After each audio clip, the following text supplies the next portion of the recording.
Let's talk to Baroness Claire Fox, Director of the Academy of Ideas. The Baroness, very good to see you, Claire. Good to be with you, Mike. Nice to talk to you.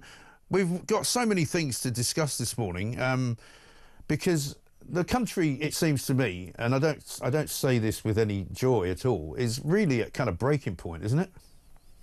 Yeah, I think that one of the things that's worrying me is that the headlines around the terrible expose of the Afghan scandal have almost like slightly slipped away. I mean, we've got one story there about potentially somebody being killed in Afghanistan who's the brother of somebody who was brought over. But the scandal itself shouldn't be forgotten because to me it sums it all up. You know, we're in a situation whereby the establishment effectively deceived the British public, made a decision to hide for years the fact that they'd messed up, and it has all sorts of implications, as you know, everything from the issues around immigration, but more, you know, in terms of people being brought here without anyone knowing, a secret a way of bringing people in. But also, you know, think about the implications for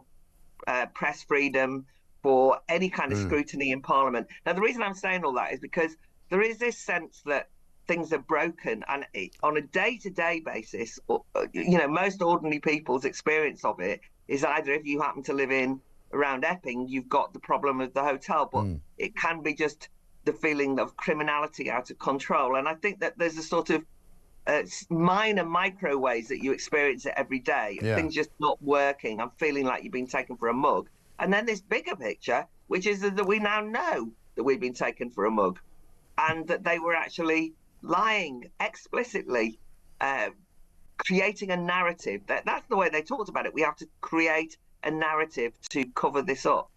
And I think that we feel that happens every day, don't we, on everything? Oh, I think so, yeah. I mean, people are sick to death, and they tell me about it all the time, of this particular government, of this particular Prime Minister, and of the fact that they do continually just keep saying things which don't make any sense. I mean, let's have a look at this for a start. This is the first video I'm going to play you. Keir Starmer talking about tackling migration. If you think that this makes any sense, please tell me what it does. This is a partnership with a purpose. I think it illustrates what our work on the international stage is all about, building the foundations of stability across our continent that make us safer, boost our economy, and deliver change across for our people. It's about delivering results, and that's what we're working towards. In a dangerous world, we do this together. So thank you, Friedrich, for your partnership and your friendship. Yeah, thanks a lot. Thanks for all the fish. I mean, it's got a touch of the Jean-Michel Jarre in the background there, you know, with the oxygen theme. But what's he talking about? You know, the country is in a real dire mess with all of this illegal migration, with the legal stuff as well, with the backlog of asylum seekers. You know, the whole thing is falling down around its ears. And that's what he wants to put out as a message. He's not even said anything about what's happening in Essex.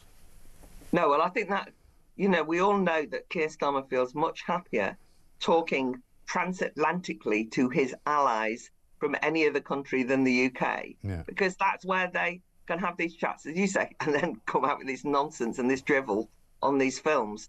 But the main thing is that he wants to do international deals, but he doesn't want to solve domestic problems.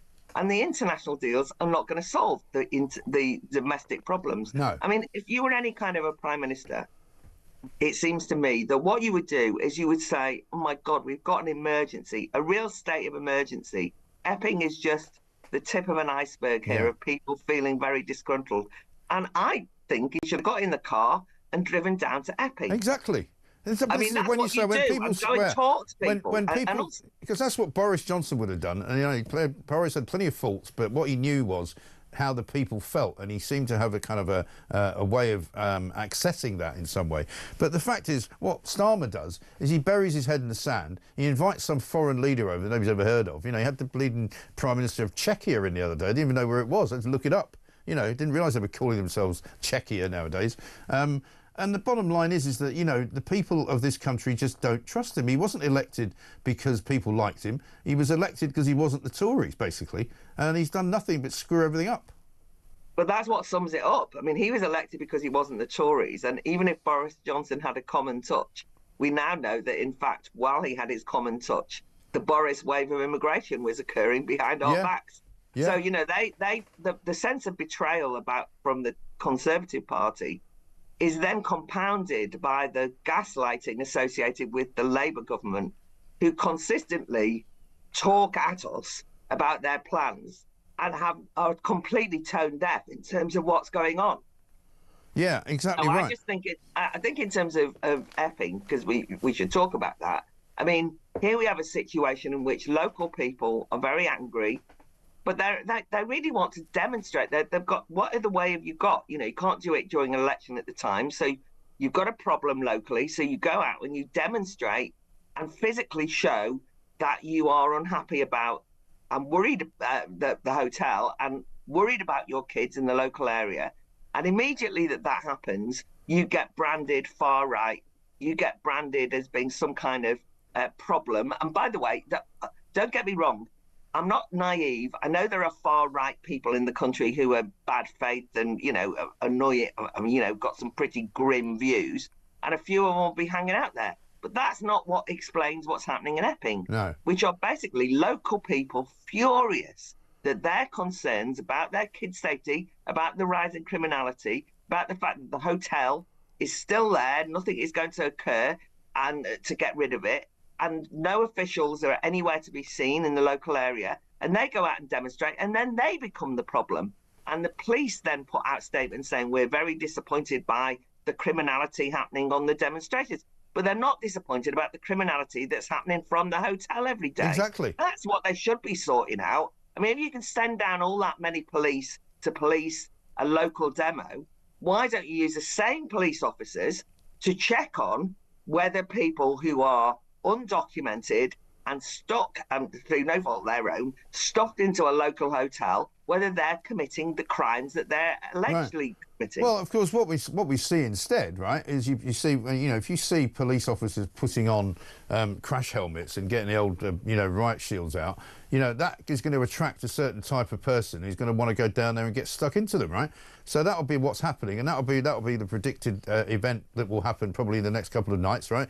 Also, what we saw yesterday was some migrants coming back to the hotel, being escorted past the demonstrating mothers and children who were upset by what was going on there by the police. Yeah.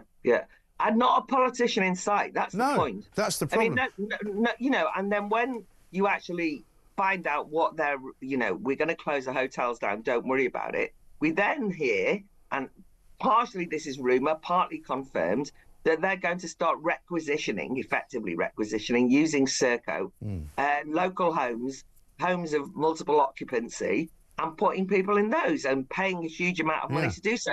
So it always feels as though you're never being taken seriously. Your concerns are being ignored or worked around, and that everything is about resolving problems, not to the satisfaction of the British public, but so that they can't be seen by the British public. They're kind of hidden away in some way. Right. And it's, you know, people do say that there's an atmosphere of boiling point. And I do feel as though people are so fed up and they feel so disenfranchised at this point that it's a very dangerous situation to be in, because democracy itself becomes seen as not helpful when every democratic thing that you do, including, by the way, just demonstrating locally, is then demonized, or when your democratic decisions are just ignored.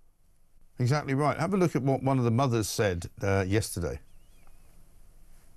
We felt a lot of the press were incorrectly reporting us on Friday morning after our protest on Thursday. And so we just wanted to make it really clear that we're strong women, we're mums, we're sisters, we're aunties, we're parents of the area. So we're just here to support. Everybody is really concerned about who is in that hotel. Crime in the area is shocking, and this is a beautiful place to live. And we are all very concerned, as are other people in other towns around the country. We need to stick together, peaceful protest, and the government need to listen to us. They need to listen to real people on the ground, people that work hard and love their country. And we're here to protect that. Our values are very important and we must protect them. It feels like the beginning of something to me, this, in a way, as well, you know? Yeah, I mean, it's certainly just one thing to indicate.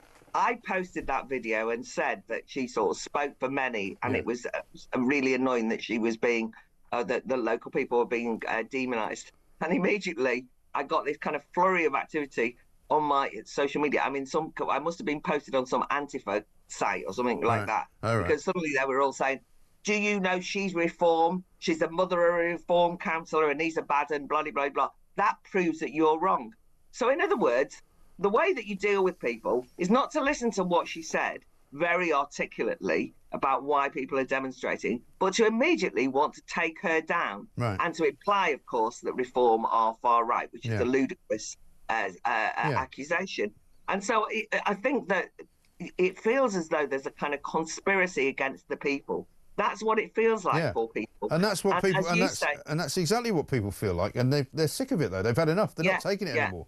Yeah, and you can tell from the people who call into your show, Mike, that there is a sort of sense in which people are not prepared any longer to be treated with such contempt. Yeah. They don't want to be sneered at. They don't want their problems to be belittled.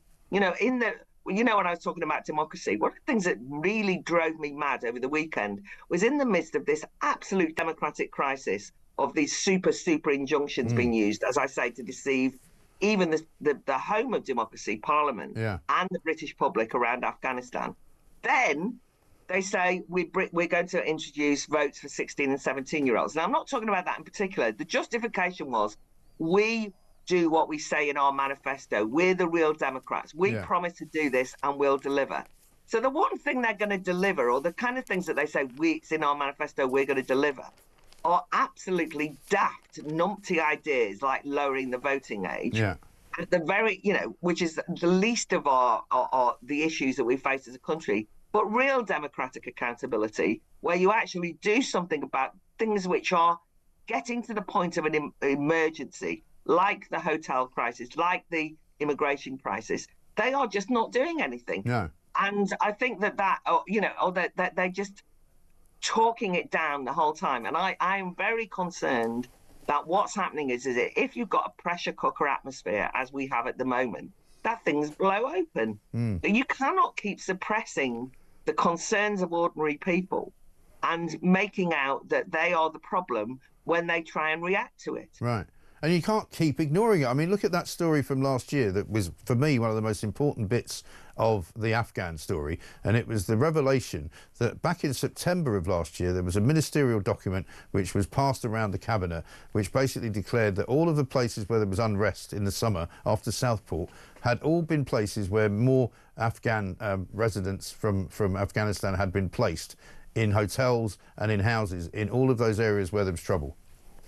Exactly. So that's what you see. The thing that's really fascinating about that story was they very consciously thought, oh, well, we can't tell people now. We can't reveal it now because that might exacerbate the tensions that we have in the local areas. Now, just consider the fact that they had a conversation about how to manage the British population. That was what was seen to be the problem. Now, what drove me mad in the House of Lords the other day, I wasn't able to be at the full debate. Guess why?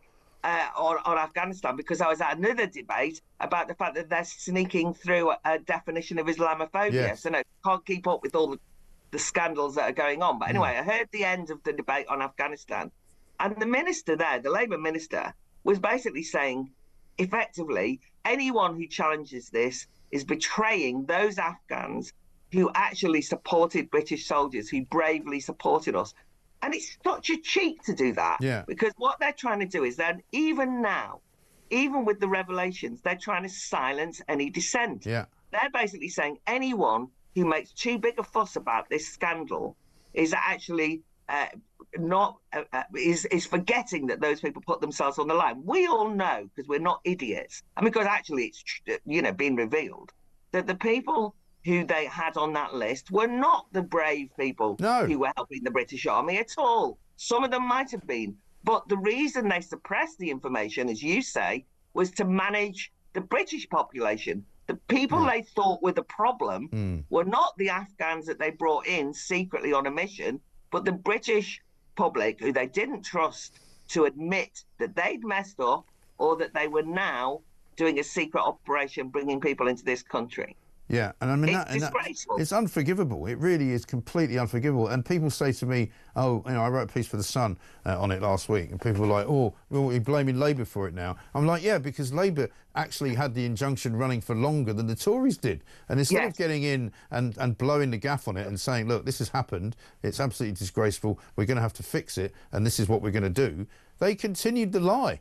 And not only that, they continued to lie through the summer when they talked about, you know, the far-right thugs, and they talked about, you know, we will not stand for any kind of, you know, anti-immigrant feeling, knowing that they were flooding the country with tens of thousands of Afghans who we didn't know were here. Well, listen, I'm an equal opportunities blamer on this one. You know, me too. Both of them. No, I'm absolutely with you. I blame both of them. Yeah. But I think that you're right to indicate that Labour had an opportunity when they came in to actually, I mean, we know that they've revealed things like, we now know that there's a, what is it, £19 billion black hole? Yeah. Which was, they said, we've come into power and look what we've discovered. So actually they would have been within their rights to have said, we've come into power and we, as a Labour government, shockingly are going to reveal what the Conservative government did to cover up this scandal in Afghanistan. But they didn't do that, did they? In other words, they chose to reveal something economically, which we're all a bit dodgy about, concerned about whether it's true anyway, about the money. Yeah. But they didn't reveal what is a much more serious scandal. And they could have earned the trust of the British public if they'd said, we've realised that this super injunction was taken out. We're now in a position where we can tell you, because we, unlike the previous government, trust you, the British public. Instead, they doubled down and they made it about, even more explicitly, as you say, the fact that there was the riots going on. They thought, this is going to make things 1,000,000 times worse. And the reason why they think that is because they know that in the end, it is an absolute outrage that people were brought into this country behind the backs of even Parliament and dumped into local areas, and nobody knew who they were. I know. Absolutely incredible. Incredible stuff. Baroness Claire Fox, great to talk to you. Thanks very much indeed. Director of the Academy of Ideas.